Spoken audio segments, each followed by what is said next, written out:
The film opens with Ray Francis, a war veteran who has just returned home. This marks his final tour of duty, as he's decided to leave the military behind and start a new life with his girlfriend. Meanwhile, a beautiful woman named Kelly is enjoying a sunny day in the city park. Suddenly, Ray appears from behind and surprises her. It turns out Kelly is his girlfriend, and she's thrilled to see him, especially since he told her he wouldn't be back until next week. Without wasting a moment, Ray pulls out a ring and proposes.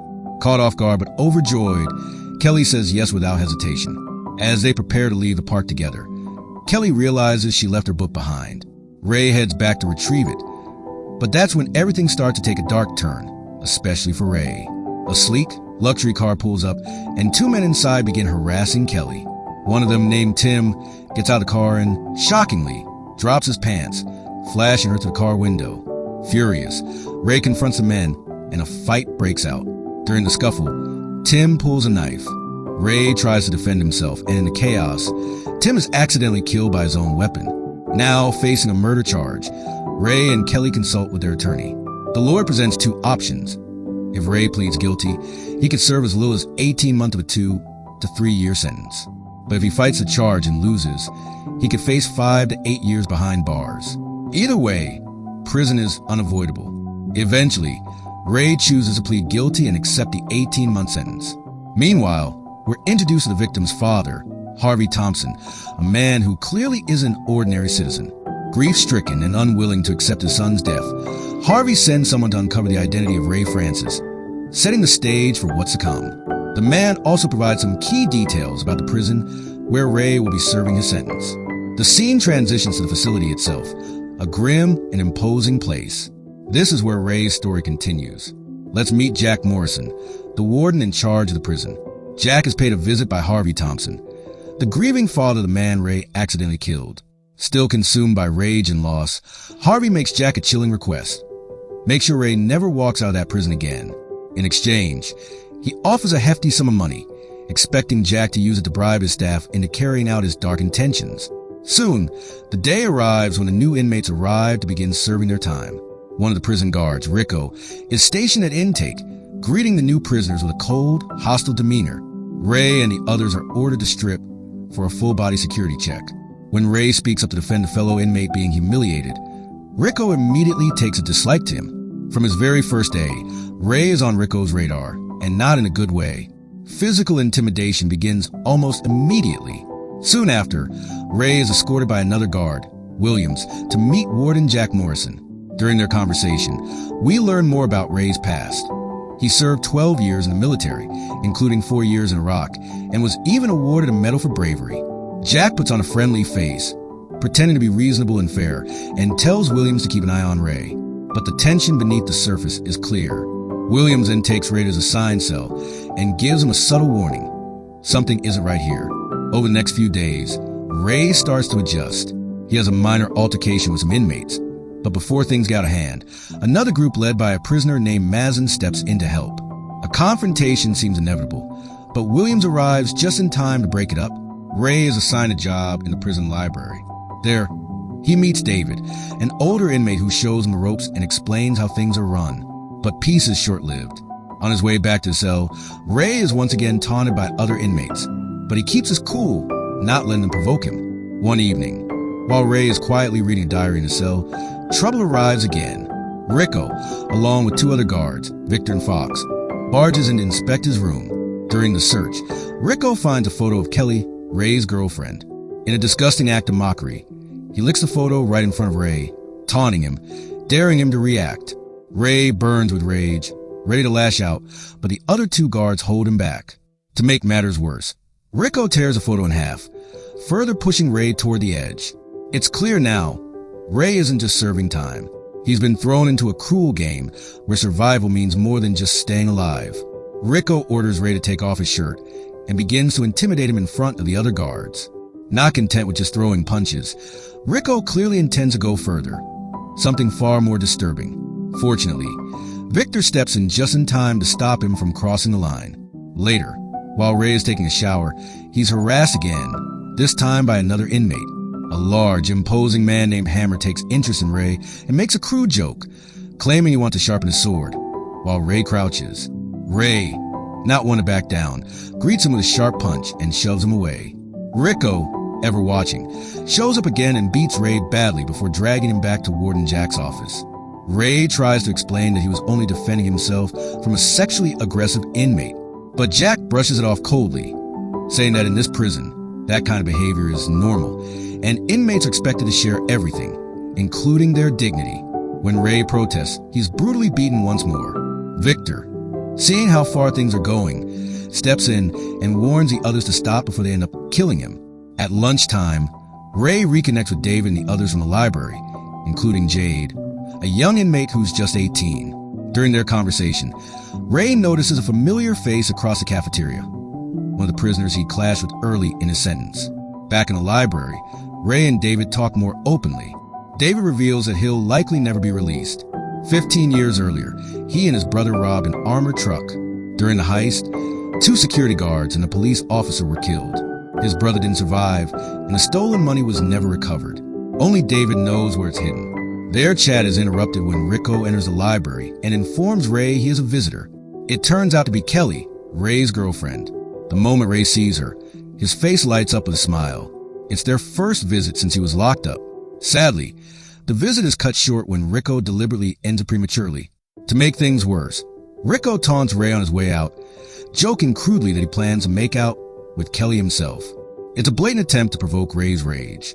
But despite their best efforts, Ray doesn't snap. He holds it together because he knows losing control could cost him everything.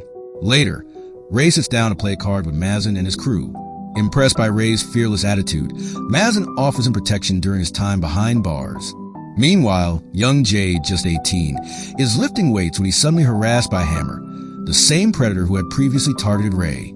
Hammer tries to assault him and nearly attacks Jade with a dumbbell. Fortunately, Ray arrives just in time and steps in to defend him. Guard Williams quickly intervenes and puts an end to the incident. Ray has been under intense pressure since day one. While cleaning the prison toilets, he's approached by an inmate he'd previously fought with. The man tries to ambush him, but Ray quickly gains the upper hand and takes him down with ease. As always, trouble follows. Rico conveniently shows up moments after the fight, acting as if he's been tracking Ray's every move. But this time, Warden Jack arrives with him. With Harvey's bribe still influencing his every decision, Jack takes a baseball bat and cruelly assaults Ray from behind. The next day, the 3 corrupt guards, Rico, Fox, and Victor, meet up to discuss their next move. But things take a turn when Victor announces he wants out. He refuses to be part of the violence any longer and threatens to report everything to the higher-ups. After Victor leaves, Williams, the head guard, joins the conversation. It's clear he has no idea what's been going on. Furious, he scolds Rico and Fox for assigning Ray to clean toilets when he had specifically placed him in the library. He warns them not to make any unauthorized decisions again. Later, Rico and Fox report to Jack that Victor is backing out and may expose them. Jack doesn't hesitate. He tells him to handle Victor. Soon after, Rico and Fox plant a sharpened weapon in a random inmate's cell during a fake inspection. They order the prisoner to kneel and apologize, making it seem like a routine search. The next day, that same inmate is assigned to clean the toilets, only to discover Victor's lifeless body. Moments later, Rico and Fox show up, staging the entire scene. They frame the innocent prisoner for Victor's murder, using the planted weapon as evidence. During recreation time, Ray chats with David and asks about Mazin. David reveals that Mazin runs the prison's underground drug trade and commands serious power. He has his own gang and is not to be underestimated. But Mazin isn't the only shot caller inside. There's a rival gang that challenges his influence. As Ray and David are showering later, Mazin's crew storms in and violently stab the inmate who had previously fought with Ray. It's revealed that the man was a member of the rival gang, and Mazin's crew was sending a message. Ray, now wrongly accused of murdering an inmate, approaches the rival gang to clear his name. He explains that he had nothing to do with the killing. Eventually, they're convinced.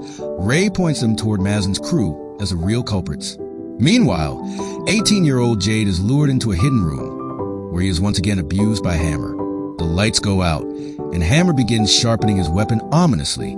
Elsewhere, Ray's girlfriend Kelly returns for her second visit. But instead of a warm reunion, she is humiliated by Rico and Fox. They force her to strip during the security check. Desperate to see Ray after 2 weeks, she complies.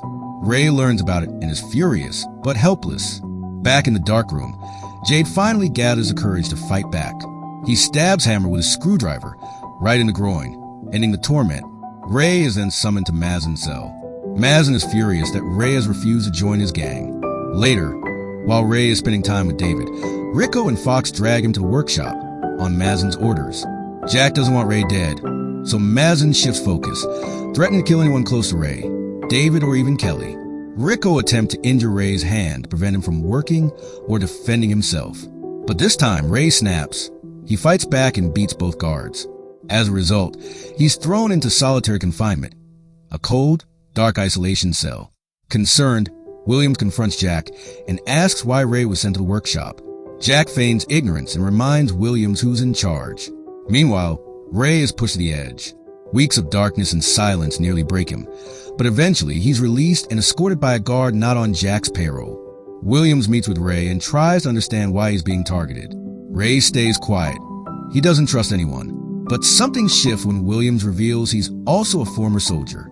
A subtle bond forms. Mazin, still seeking revenge, manipulates Jade into trying to kill Ray. But Jade, remembering how Ray stood up for him, refuses. Mazin kills him for betrayal.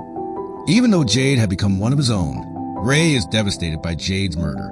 Overcome with rage, he storms into the prison yard and challenges Mazin's crew. After knocking down one of Mazin's men with 3 quick punches, Ray openly condemns Mazin for killing his own people. The other inmates begin rallying behind Ray. Ray challenges Mazin to a one-on-one fight. Jack, aware of everything, tells the guards to let it happen. The battle begins. With his military training, Ray gains the upper hand quickly and nearly kills Mazin by strangling him. But a glance from David shakes Ray out of it. He spares Mazin's life. Just then, a knife is thrown and lands near Mazin.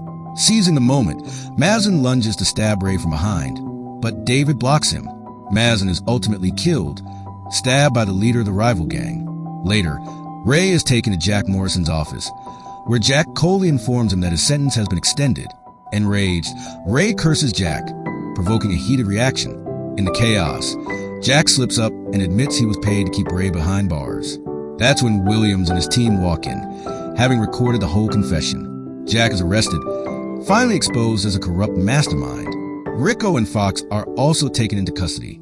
With the nightmare over, Ray visits David, who is still alive. David thanks him and reveals the location of the long-lost stolen money.